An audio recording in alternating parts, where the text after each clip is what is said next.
Good morning. So, had a question about, do you do calorie counting? As in, is that something that we preach? Is that something that we talk about? And the truth is there's not a yes or no to this. Like, calorie counting is a tool of many to create a calorie deficit, which is a good tool. It's very educational in that, people who do calorie count often go, oh, that really surprised me.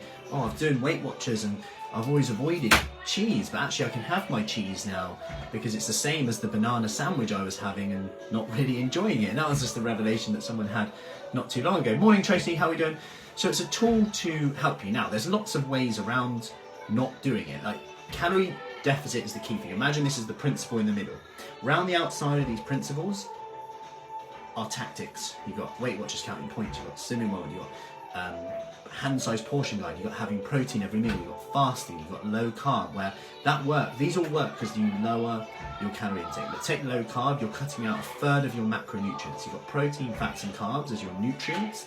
If you cut out a third of your plate, you're going to lower your calories.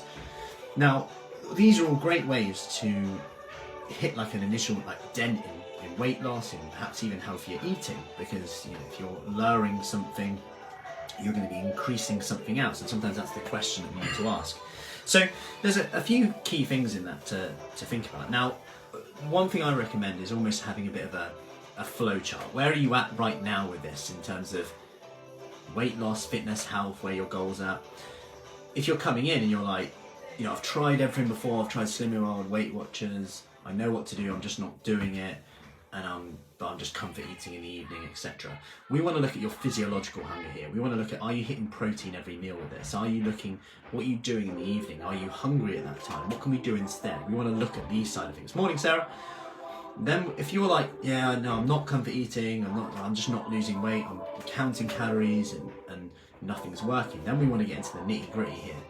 Let's have a look at your macronutrients, let's have a look at your protein intake, let's have a look at how much you're eating, what type of exercise are you doing? Are you overcompensating? Do you track on weekends? All of these things start to come into it. It's a bit like a, if this, then this. If this, then this. There's no correct answer here. If you've never tracked calories ever in your life, I'd actually recommend it for a few days, just to get a bit of an awareness of what's in foods. And it actually helps us look through and break through all the marketing around foods, all the claims around food, like healthy, high protein, this, low sugar, low carb. And we start to look at foods and go, oh, actually, this healthy breakfast bar is the same as a bacon sandwich. Oh, this healthy breakfast bar has more calories in it than a hot cross bun and butter. I feel robbed now. And I'm not saying that ones are better. There's obviously nutrition to consider as well. But if you're really avoiding something, but then like a hot cross bun and butter, I'm saying hot cross bun. But to have this healthy bar because you think you're doing really well with this, sometimes it can be good to look at that, because when that day comes when you go, oh, I just wanted that hot cross bun, now I failed, instead of going, oh, I failed, I might as well start again after Easter, you can then go, you know what, it's just the same as having that breakfast bar anyway. And yes, the nutrients are a little bit different today. Yes, I might not have had as much fibre as in that granola bar, but actually I enjoyed that and the calories are quite similar. And I can either beat myself up for the rest of the day and that will do what? What's the result if I beat myself up? What happens? If I beat myself up the rest of the day, who else suffers? Who benefits?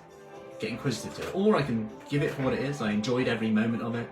The succulent butter, melting on the hot cross bun there. And you can take that decision and say, I'm just going to move on to the next choice. I've got a choice. I can dwell on it, or I can move on and make the choice that makes me happy with my next choice, whether that's exercise related, whether that's training related, whether that's my next meal, making sure I get lots of veggies in, salad in, and protein at lunchtime now, to make up for that fibre that perhaps was in your granola bar that was basically saying we're healthy because we've got fibre in it, but you could just have the hot cross bun and butter, then have a big salad, veggies at lunchtime to replace that fibre. Just an example. So, I've gone off on a bit of a tangent. I hope that helps. Any questions, as always, just let me know, and I will see you soon. Hey Joss, how are we doing? Take care.